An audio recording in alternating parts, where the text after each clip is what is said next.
मैं पवन चौधरी। इस video lecture में हम लोग बात करेंगे जो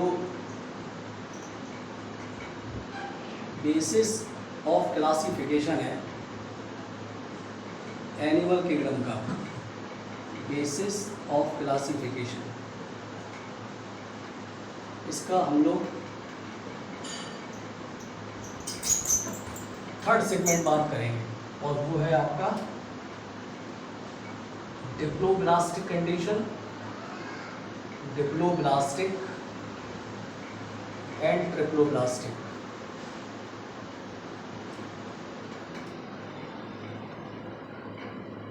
एनिमल को जो डिप्लोब्लास्टिक और जो ये ट्रिप्लोब्लास्टिक डिवाइड जो किया गया है वो किसी बेस पे किया गया है। किस बेस पे किया गया है? वो बेस है आपका एम्ब्रॉयनिक लेयर। एम्ब्रॉयनिक लेयर के बेस पर ये डिप्लोब्लास्टिक और ट्रिप्लोब्लास्टिक कंडीशन डिवाइड की गई है एनिमल में। जब भी कोई एनिमल बनता है, कोई भी animal inside the mother bodies, तो उसका सबसे पहला स्ट्रक्चर जाइगोट होता है। सबसे पहला जाइगोट होगा, कोई भी बनी एक्स वाई जेड।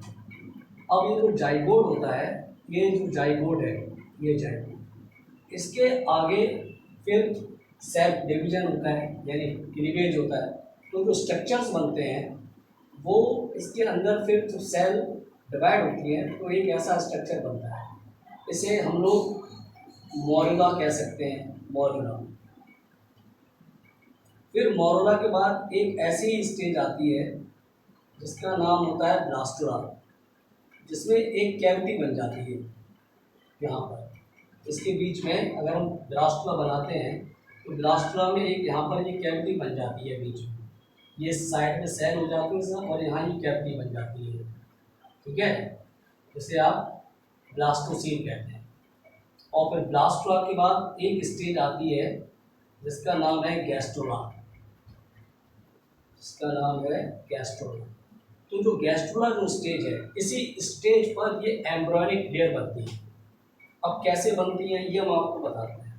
अगर आप गैस्ट्रोला को देखते हैं तो गैस्ट्रुलेशन में क्या होता है कि जो ये सेल का जो ये मास होता है, ये जो सेल का मास है, ये ऐसा सेल का मास होता है गैस्ट्रुलेशन में। और इस सेल के मास के अंदर क्या होता है, एक इन्वेजिनेशन होता है। जैसे गुब्बारे के अंदर उंगली अगर आप डाल दो तो इसके अंदर क्या होता है, एक इन्वेजिनेशन हो जाता है। इन्वेजिनेशन मतलब ये ऐसी जो बॉल होती है वो एक ऐसे स्ट्रक्चर बन जाती है, ये वाला, है ना। तो जब ऐसे स्ट्रक्चर बनती है तो जो ऊपर वाली ये लेयर होती है, ये एक्टोडर्म कहलाती है। ये क्या है? एक्टोडर्म। ये पहली एम्ब्रॉयनिक लेयर है। और ऐसे ही एक दूसरी एम्ब्रॉयनिक लेयर बनती है, नीचे वाली कहलाती है एंडोस्पर्म। तो ये तो दोनों लेयर आप सेलुलर होती हैं, बिल्कुल सेल जैसी दिखाई पड़ती है ये दोनों, ये सेलुलर लेयर होती है। लेकिन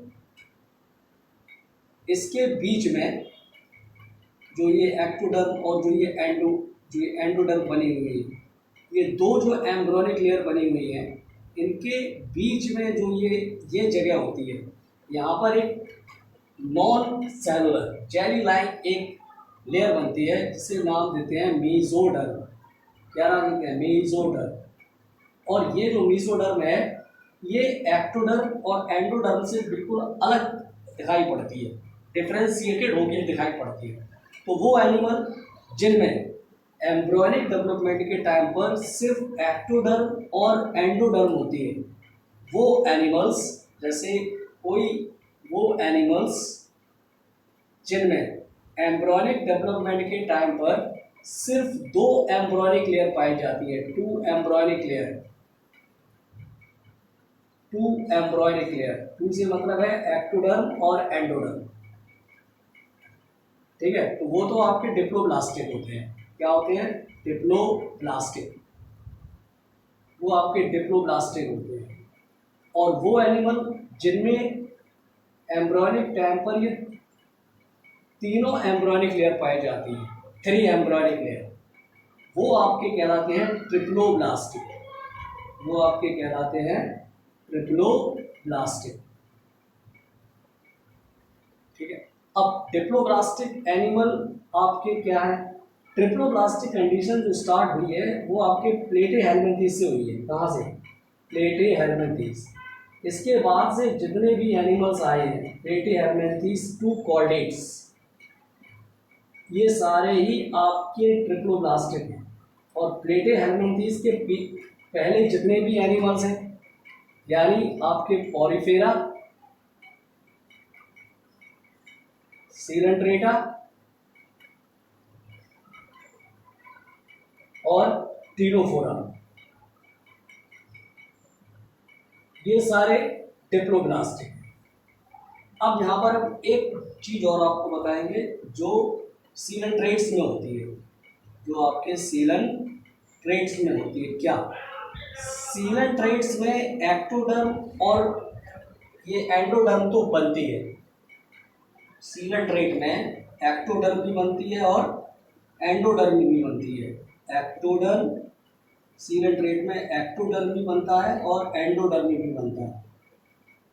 ठीक है, लेकिन यहाँ पर क्या होता है कि यहाँ पर एक लेयर और बनती है जो अनडिफरेंशिएटेड होती है। यहाँ तो डिफरेंशिएटेड है, मेसोडर्म बिल्कुल साफ साफ दिखाई पड़ रहा है, लेकिन यहाँ पे जो लेयर बनती है वो एक्टोडर्म और एंडोडर्म से जुड़ी रहती है, अटैच रहती है, अनडिफरेंशिएटेड होती है, ये इसके साथ ही जुड़ी रहती है।